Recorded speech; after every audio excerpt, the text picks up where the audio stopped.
and a very warm welcome to the Real Talk. We hope that you had a wonderful week. Thank you for sparing time to join us. My name is Jackie Lumbasi. Please do follow this conversation online on our official RBA YouTube channel. And if you wish to send us a message, use the hashtag The Real Talk. Now, yesterday was World AIDS Day, a day when we commemorate World AIDS Day.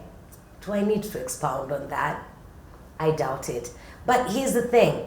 On this day, we talk about what and still is a disease that continues to affect lives, to affect people's way of doing things, but also a day when we address the efforts that have been made to contain the spread of the virus, the efforts that have been made by our different governments to ensure that the people that are living with the virus have access to antiretrovirals. And now we have PEP for those that probably found themselves in a situation that they did not anticipate, and to ensure that they are not infected, there is PEP for such people. The theme for this year's commemoration was Let Communities Lead. All these efforts I am talking about could end there. They might even not bear fruits if the communities are not involved. What a long introduction. Let me get off the screen and introduce you to our guest today, Agape Ishimwe.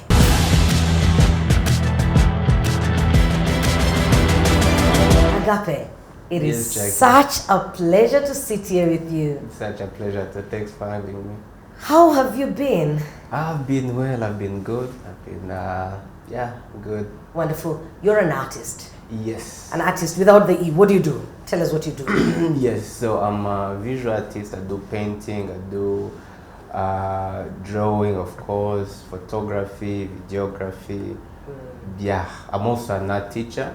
You're also an art teacher. Yes, true. I teach art, private art classes, but also I work with schools sometimes. That's amazing. Yeah. You're a multi-talented young man. Thank you.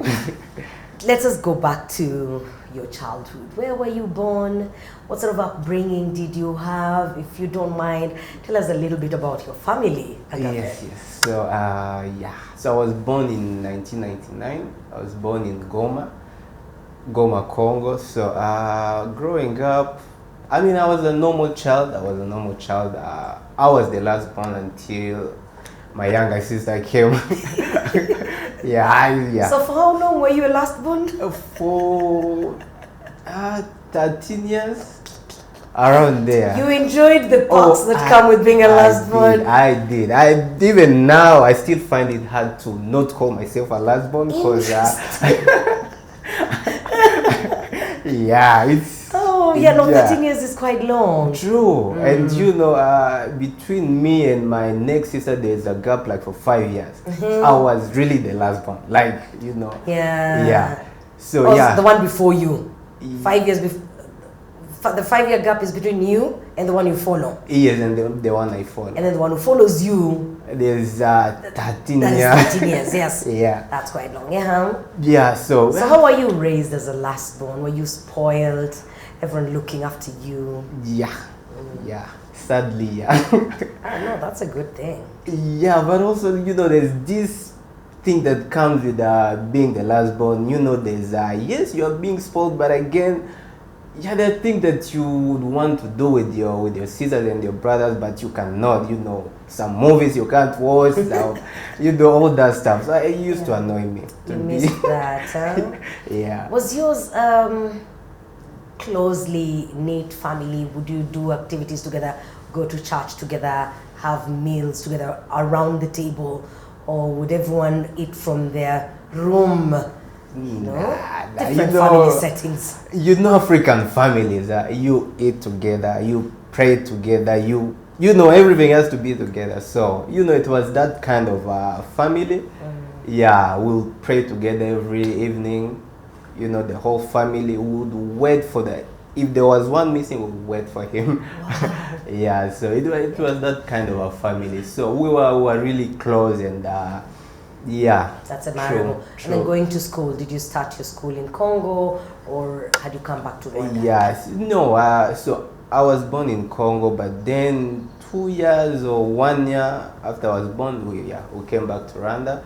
So studying school, I started school here. Okay. Yeah, I started school here. I think primary, was it primary? Was it P1 or nursery? I can't remember. One of those two.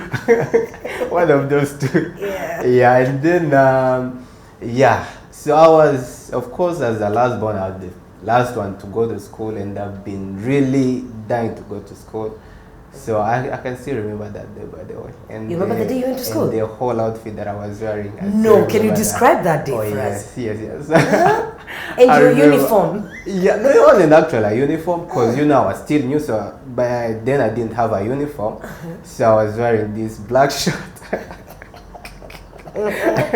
This black shirt and I think SpongeBob t-shirt, something like that. And my dad took me here. Yeah. Yeah, I can still remember that day. Your dad took you. Yeah. And did you cry when your dad was walking away, or were you happy to be in school finally? I was good. I was already playing with all the kids that were there. You know, I was okay. Wow. He left and yeah. Yeah. I was good. Then there was some family dynamics. True. You know, along the way, you're growing up, you have been going to school for a while. Your father sits you down to break some news to you. I don't want to say unfortunate news. Well, that's the way of just life. news. Exactly, just news. Yeah. So, do you remember that day vividly? True, I remember. Take us through it. So actually what happened, I don't think he prepared to tell me, you know, about everything that exact day, but it was just circumstances. It just happened. So I was in school, and then it was after the break, after the school break. I think I played a lot, or I forgot. So they used to give me some break money to have something, you know, something like that. So I think that day I gave all the break money, or I lost it. So I didn't take anything. Didn't take anything. Yeah. So after break, I just became weak. Like I was too weak. I just wanted to sleep. So my teacher, she was confused. She didn't know what to do. So for a few minutes, I mean, we were both confused. This was happening for the first time. Yeah, and you know, you are there. You are not hurting anywhere. You are just weak. And for some reason, I don't know. So she took me to a canteen, brought some stuff. I ate, and for a few minutes, I was okay then. Then I got well. So they called my dad. He came, he took me home, and yeah. So the next day, he set me up. He called me, and yeah, he stayed in his room. So it was like, so actually, do you know you've been taking these meds, huh? You know you take. I was like, yeah. What meds are those? You've not told us about taking any meds. Yes. So by then I've been taking I've been taking HIV meds for ARVs. ARVs, yes. Even by the time they took you to school on day one, yes, there is some medication that you are taking. Yes. Without you knowing what it was. Without me knowing why. How frequently would you take the medicine? And were they tablets, or was it a syrup? No, they were tablets. Actually, many. Like I remember back then, we used to take like 5 of them per day. Like 2 in the morning and I think 3 in the evening. Yeah, if I'm not mistaken. So they were like... You had no idea why. No idea at all. No idea at all. They'd give you take the medicine and you go on with life. Yeah. So your father asks you if you knew why you were taking the drugs. What did you tell him? So, what answer did I give? I don't know. So, yeah, I think I had some, you know, not really. I think by then I had suspected, but for some reason I was still in the dark. I think I had suspected. How old were you? I was in P3, so P3 it was around 12, yes, 11 there. Yes, That's 10, young. yeah, 10, 9, actually 9, I was 9. Okay. I was 9, so I had suspected, yeah, the idea had crossed my mind, but yeah, I put it out so far. I didn't really want to think about that. I will take you back to that. Why did the idea cross your mind? Did you see something telling? Not really. No, really. Did you hear some people in the family say things? No, really, no. What happened was, I think so one day I think we did some lesson in school. We did a small lesson about HIV. And for some reason I was like, so I've been taking these meds. What if they were for HIV? But then, it was that small and it went away. Yeah. So, but I never knew really. I never knew. So when you're talking to your father and he asks if you know why you're taking these medicines, how did this conversation end? So I told him that really I didn't know. And he was like, you actually have HIV. And I also have it, he also had it. I also have it, and it's not really that big of a disease. You can live your life, that talk. And I was just blank. I didn't know what to. I wasn't angry, I wasn't, I was just blank. I was just blank, and I think his assurance made things better, because I don't remember being angry or anything like that. But I remember when I got out, actually my sister had been listening from the other side. And she was crying. Oh, yeah. And me, I think that's when I really realized how. When you saw your sister crying, And that was the talk. Did things change from there? So you've had this conversation and you have to go back to school. You will continue playing with your peers. I wonder if your father had told you about how the virus gets transmitted. And at that time when you're out in the field playing, you could fall down, get scratched by a stone, then another friend falls the same. So did your father take you through this personally, or did he now enlist help from a health practitioner? Now, to help you live with the virus, and because now that he's broken the news to you, as a father, he's got to help you live well with it. Not really. I think as we went on, I got all those tips from the hospitals, from the clinics where we used to go, and all of that. But life went on. Surprisingly, life went on. I mean, that's the thing that that really bothers me. So yes, I learned that I have this thing, but then I tried to put it as far as much as I could, thinking that that's the way that's a way of accepting it. But no, actually I was putting it away. So life went on until now when my dad died. After how long did he die? So he died in 2012. Oh, okay. He died in 2012. So him being, he was an HIV activist also. Okay. Him being HIV activist, we used to always talk about this stuff, and he would take me to the workshop that they used to do all this stuff. So it was normal to him. So it became also normal to me. All right. But when he was gone now, so another thing that I didn't talk about, I'm the only one with HIV in my family. Oh. Yes. All the other siblings, how many siblings are you? We are 6. And 6 of you, you're the only one that was born with it. I'm the only one. You're a special human being. I know. I know. Yeah. There's definitely something special about you. True. Yes, how did it just pick you? I know. It's some kind of a superpower or something. I'm telling you. So being the only one now, it was challenging. I mean, they would really help me. So when I was younger, they used to get the meds for me, like from the clinics. I wouldn't go and get the meds for me, And so when we have an appointment, that's when they would take me. So they were always involved in this thing. Wow. Yes. So but then there's this point in my life where they wouldn't really get. There's some stuff that they wouldn't get.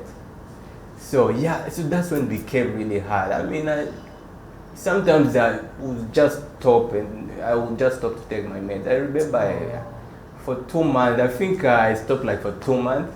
Why? I just didn't want to. Did you want to die? I didn't care. I didn't care. Like, it was just like, yeah, it's either I get better or I die. Who cares?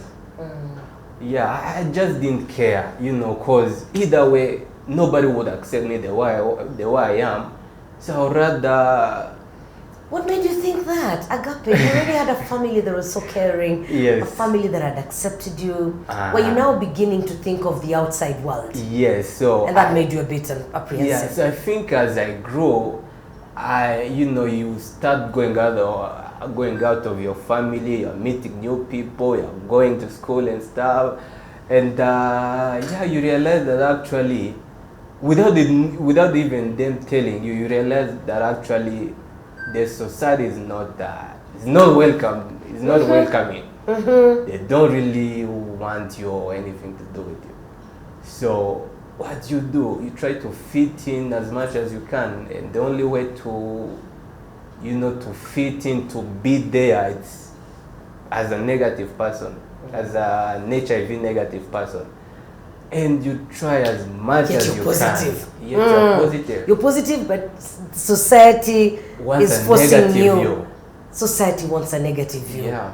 Interesting. Yeah. So I think that's when it all came. And were you ever in boarding school? There's a girl that I spoke to, now a grown lady. Spoke to her a few years back, and she said her biggest struggle were her secondary school years. Because while in primary, she was shielded. Yeah. The family knew it and they protected her. And it was a day school.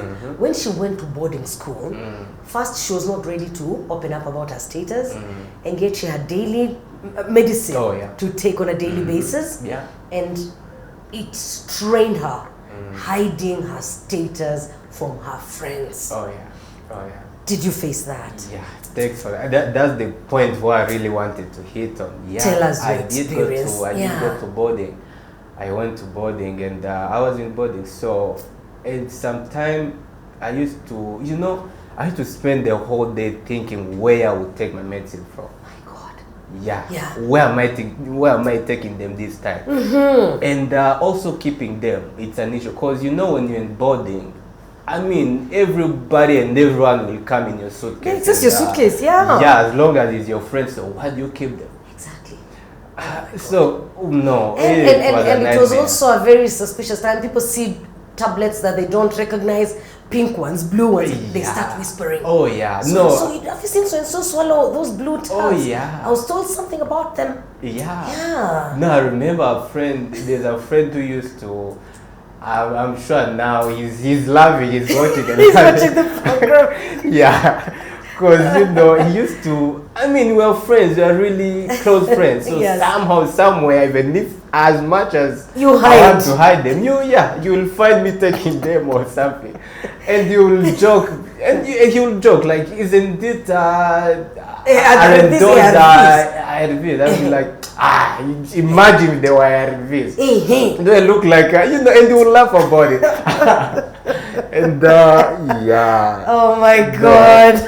Yeah. I don't want to imagine that. Oh yeah.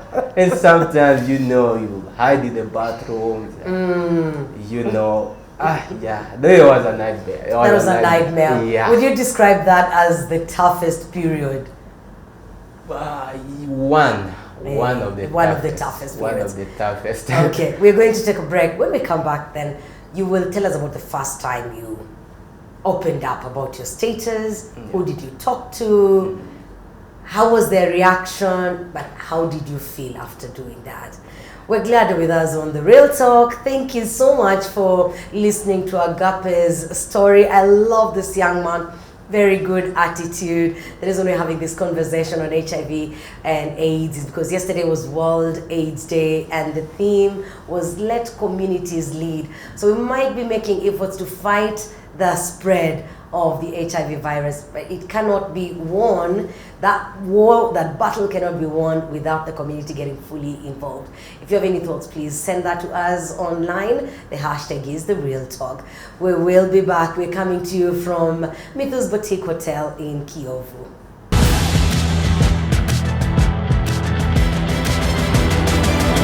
Welcome back to the Real Talk, coming to you from Mythos Boutique. My name is Jackie and our guest is Agape Ishimwe. So, Agape, I love the way you talk about your secondary school days. I picture you opening your suitcase. First you look around to make sure there's no one peeping. And the worst thing about trying to hide is that at that time when you have just concluded there is no one coming, that's when the dormitory door opens. There's always someone somewhere. It's like the devil is a liar. It's like he's waiting for you, Exactly. man. I know. Thank God you never saw that. But then, so tell us about when you decided that it was the right time for me to now talk about my status openly, because it's that decision then that has brought us to this point today. Oh yeah. Well, first of all, I mean, it's a long journey. It's a long journey. So, after that, after the whole high school thing, when going to boarding, and I left boarding, and then after that, I had a stepmom. She also had HIV, so we were a bit close, for that same reason, I guess. We were a bit close, and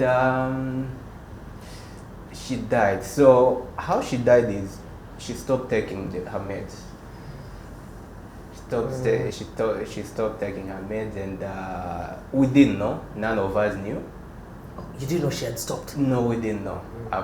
We didn't know. So we learned about the whole thing after she had after it had become really... After she had deteriorated. Yeah, deteriorated, thank you.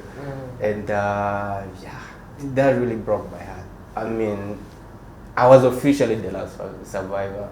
Oh, man. Yeah. And the last man standing. The last man standing. And but by then I didn't really get that the weight of that idea, being the last one of my family. But as I went on, so I went to school. I was doing art by then. I was doing art in Uganda. I was in an art school, doing what I really wanted. But somehow I found myself not really. So it started slow. I wouldn't go to classes, and then it blew up into a full depression. I was really depressed, even when, so by then I was living in Kenya. Even when they would call for me to come back, and after the whole school has closed in the holiday, I never wanted to go back. You never wanted to go back to your family? Yeah, and it was really, I think that would be the darkest time in my life. Yeah. So when then who did you talk to about your status first, besides your family? When did you come out? So I think the first guy I told was my friend, my best friend for 10 years now. He still is your friend? Yeah, we're still good friends. So, I think that's the first guy outside my family I told. So after coming back, I started this process of healing through therapy and everything. And when I was good, just decided to tell him, actually, you remember when you used to talk about the same guy. Oh my goodness. It's about the meds. You're actually right. Oh my goodness. Yeah. You're actually right. I was like, I was right. Yeah, I was saying, how was his reaction? How did you react? And it was really funny. I was like, why did you tell me? I was like, I didn't know how you react. Yeah. Oh my God. And then, from there, that was... Did you feel relieved? Oh, yes. And you see, and after this interview, there will be a lot more strangers. They will be seeing you and they say, how do you feel about it? I really don't care right now. At this point, you go with whoever wants you. I like that. Yeah. I mean, I'm not here to please everybody. Yeah, I have my friends, and I will get some new friends and everything. Yeah, so whoever doesn't accept you, I mean, that's who I am. I like that. Do you feel like you have lived a better life ever since you accepted your status and you talked about it? Because there is positive living. Do you feel like you've lived better after that? I think, I don't know, everybody who knows me before and after will testify. There's a difference. I never used to talk. Like, I was just quiet and gloomy. I was really gloomy. I also remember. I was just, life wasn't really going. I can imagine. Yeah. But then, I don't know. Yeah, it's, people can testify. That's scary. I think I like the evolving of the virus, because today, here you are, it doesn't show. No, it doesn't. So when it had just come, when the disease had just come, you would see somebody wear out. Yeah. Literally. I remember in my village, there were a few people that succumbed to the virus. And somebody would move from being a big person and they would be eaten up by that virus until they're finished. No, true. Then, lucky enough, we got meds coming in later. So even if you're going to die, you're not going to die because of HIV. No, really. It will be related conditions, other conditions. Other conditions, really. Yeah. No, it has changed a lot. Many has changed a lot. Because, I do remember 2007, 2006. That talk was really... It was taboo. Actually. It was taboo. You wouldn't. People would give it all. You'd visit an HIV patient and they wouldn't call themselves an HIV patient. They would come up with all sorts of ailments. Oh, yeah. I've been bewitched. There's somebody's cow that came through my compound. I hit it, and since then I felt sick. So it was all that, and I think mainly because of stigmatization. Yes. On that note, Agape. My mom, my real mom, she also had it. She also had it. She died from it. Yes. Why? She refused to take ARVs. Yeah. Same thing. So it's same thing. It's. I guess that's why I really decided to come out, because it's been a circle in my family. I lost 2 moms. Yes. Not because they couldn't whatever. Okay, for my mom, on her defense, I think they didn't have that much information back then. She started in 2004. Maybe if she had more information, maybe things would have been better. Yeah. But still, it's like a circle going on. So you had to break that chain. Yeah. You had to. Yeah. No more. I hear you. Yeah. Exactly. And so you are an advocate for positive living. You know that somebody can live a full life without virus. Oh yeah. Yeah, so this virus, actually, I don't call it a disease. I'm still trying to find another name for it, because it's not really a disease. Cancer is a disease. Diabetes is a disease. Those are diseases, and you will see. Yeah, but with this one, even side effects, our meds, some of them have side effects. I've had, but I haven't. Not experienced. I've never experienced them. So it's really, you just take your meds and live your life. One of the side effects I was told are nightmares. I attended a workshop and there's this person who said she came this close to abandoning the meds because whenever she went to sleep, she'd just be surrounded by coffins and dead people. And I think in their small community gathering, it was common among people that were on meds. Okay. So they said maybe they give them nightmares. I know some people that a new one. Oh, you did? You don't count that among the side effects? No, really. No. Okay. I guess. People react differently to me. Yeah, true. True. So how do you take your meds now? Because you told us as a baby you were taking a lot of them. Yeah. How is it today? Are you on a daily regimen? Yeah. Or prescription? Yeah. So for now, we take 1 pill now per day. 1 per day? Yeah, 1 per day. So by the way, for me, so we, like with our exam, the way we, we check about the virus and everything, we use viral loads. We call them viral loads. So viral load is the amount of the virus in your blood. So for me now it's below 20. So below 20 it's undetectable. That means if I sleep with a negative person, I wouldn't transmit it. if it's below 20, It will be and you sleep with a negative person, Yeah. you won't transmit No. it. Okay. So now, for me, I take 1 pill per day.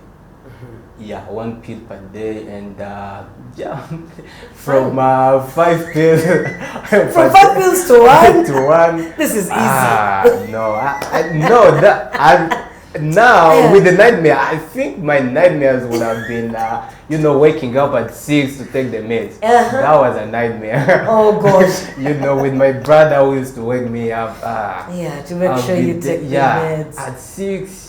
No, you are 9 or 8. Yeah, struggling to wake up and they're saying, this is the reason you're living. This is your source of livelihood. Yeah. Take the medicine. No, yeah, that was a nightmare. I can imagine. Do you think, as a society, we talk about HIV enough? Because I'll not lie to you. When I move around East Africa, I think Rwanda will be the only country where I rarely see HIV billboards. To the point that I ask myself, is it because we don't have the virus in this country? Are we that safe or what? Because in other regions, they make those messages frequently throughout the year. Yeah. For us, we only talk about, there will be a few cases, but we mainly talk about it on World AIDS Day. So as a society, I know that we keep things to ourselves, but you think we talk about this virus enough? And maybe if you have an idea, how rampant is it? And so I think people talked about it enough that they were like, I think that's that. Well, there was a time they talked. Yeah, I think they gave up or something, because we don't really talk about it that much like we used to. Even though now, we're living with it. Yeah, we need, I guess more support than. And the other, the fear that I have is that when you get too comfortable, you get complacent. That is when, because the virus is still among us. Yeah, it's still around. Young people are said to fear, especially, let me say girls, because they're the ones who will get pregnant. They'll fear pregnancy more than the virus. Yes. Young men. I've had that talk. You've had that talk. Around. Yeah. Young men say this thing is not sweet with the cover on. So they prefer to go live. True. And indeed, if people are that reckless and we're not talking about it, then it might take us back a few years back. No, we have true. and yet we have, I think the target according to World Health Organization, like 2030, by 2030 it should have been contained. But if we're not talking about it enough and yet we continue to slip around and with multiple partners, true. we could just get back where we started. Does that worry you? Oh yeah, true. Because I don't have the exact figures, but the people, all the new infections are girls below 18. Currently. Yeah, currently. Most of the new infections are girls below 18. So do you think they're being infected by their age mates or people older than them? Yeah. So what do you think? Because there's also cross-generational sex. True. I think it might be their age mates, because what has been happening, I mean, from my perspective, is that we're living with HIV. Be it that we don't really want to converse and talk about it as much as it should be. We somehow we lose hope, and like from experience, you just become reckless. You don't care anymore. If you don't care about yourself, of course you won't care about the next person. The next person. So I guess that would be a contributing factor. Because I feel so. You have an organization that you started. Yes. How long has it been running? What do you do? Yes. Let's talk about that. Yes. So after this whole journey of healing and everything, at the end of it, I realized that there are more kids who are going through the same thing that I went through. Because the teenagehood really, I think, in our community, it's really tricky. It becomes tricky. It really becomes tricky, because that's when you really, you are now in the dating scene.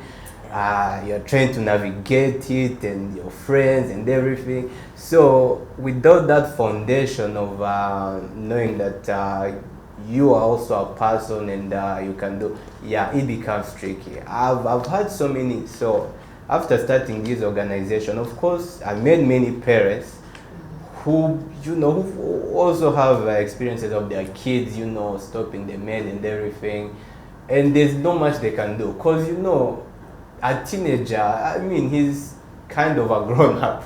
You can't really force him to take the meds. So I think that's an aspect that we should concentrate on. The mental aspect, which I think we've somehow forgot. In this whole fight about HIV, we really concentrated about the spread of the virus. Yeah, about the spread of the virus, containing it, and all these things that we forgot that actually even these people who have it, there are so many emotions going around in their mind that they don't really know how to express them and everything.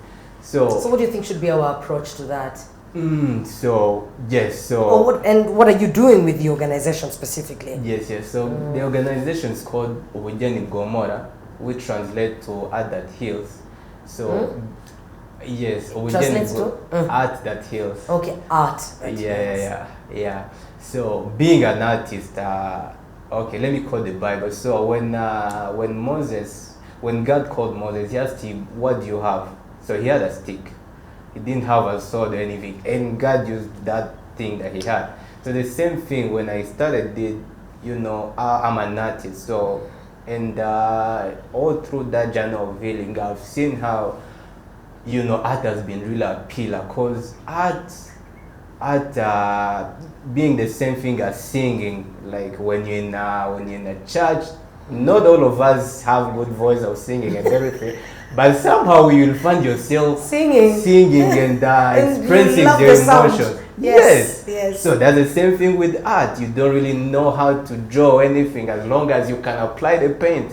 That's all. So it's the same process. It's the same idea that I used to study the organization. I realized that actually there's a healing power in art. Teenagers who are going through the same thing that I went through, they can find a way to express those emotions and find healing through art.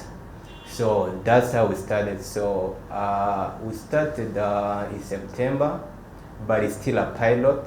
Okay. We started with a pilot of 4 months. We got a small grant from Mastercard. It was small just for a pilot, but we are finishing. You have big plans. Yes. Yeah, of course. How did you get these young people that you're working with? Do they come looking for you, or are you part of a community of people living with HIV, and so you interact a lot and you share information with each other? Yes. So with these young people, actually they're not from Kigali, they're from Karongi. Yeah.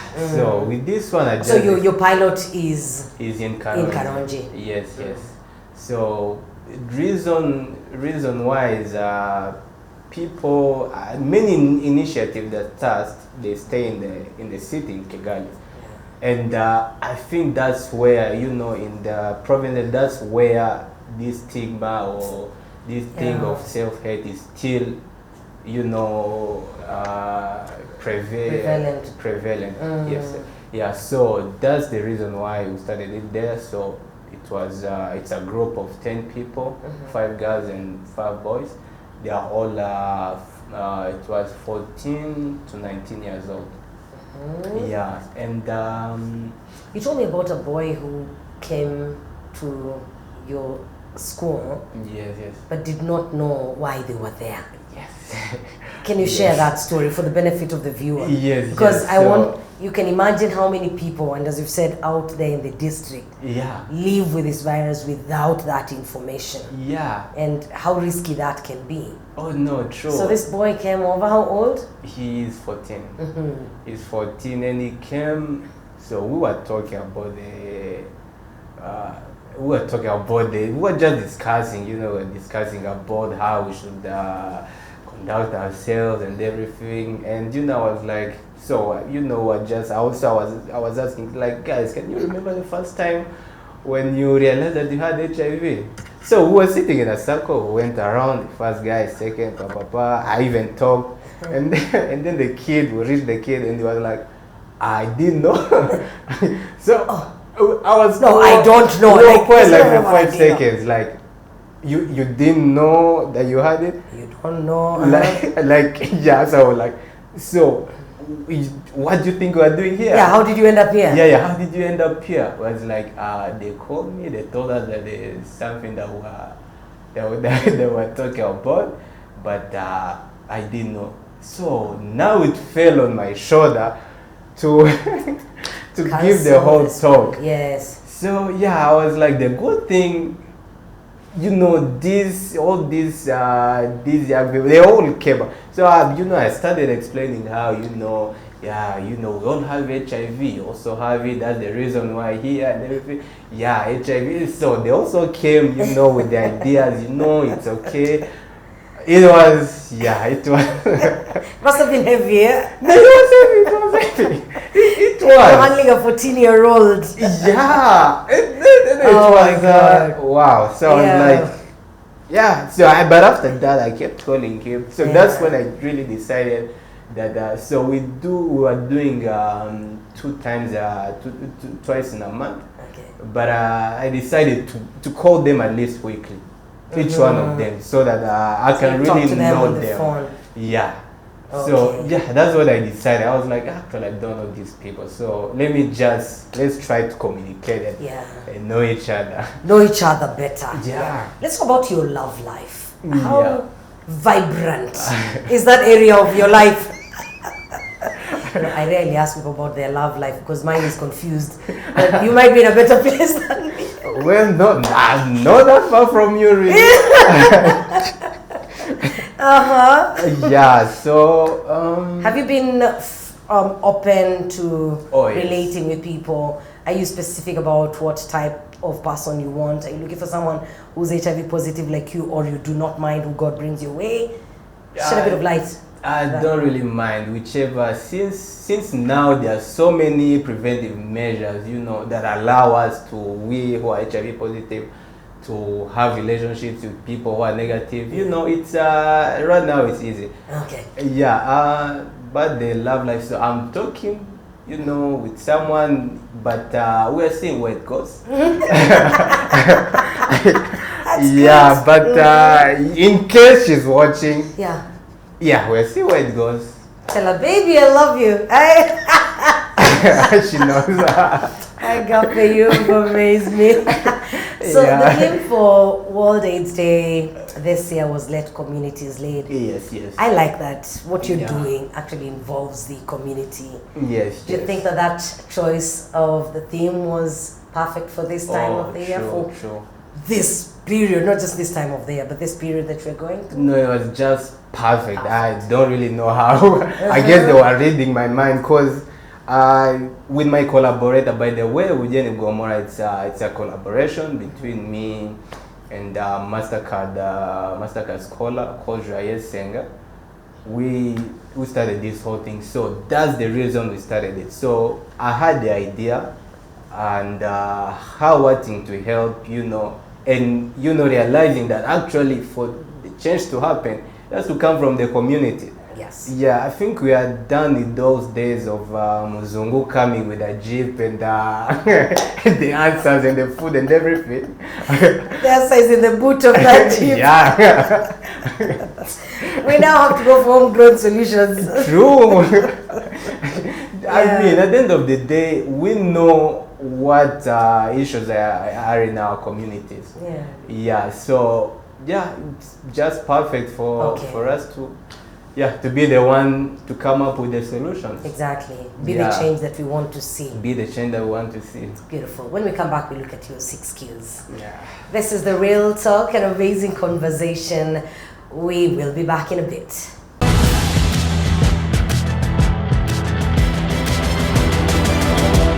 Agape, your 6 Qs. Question number 1, what is your worst childhood memory? It has to be. It has to be when my dad died.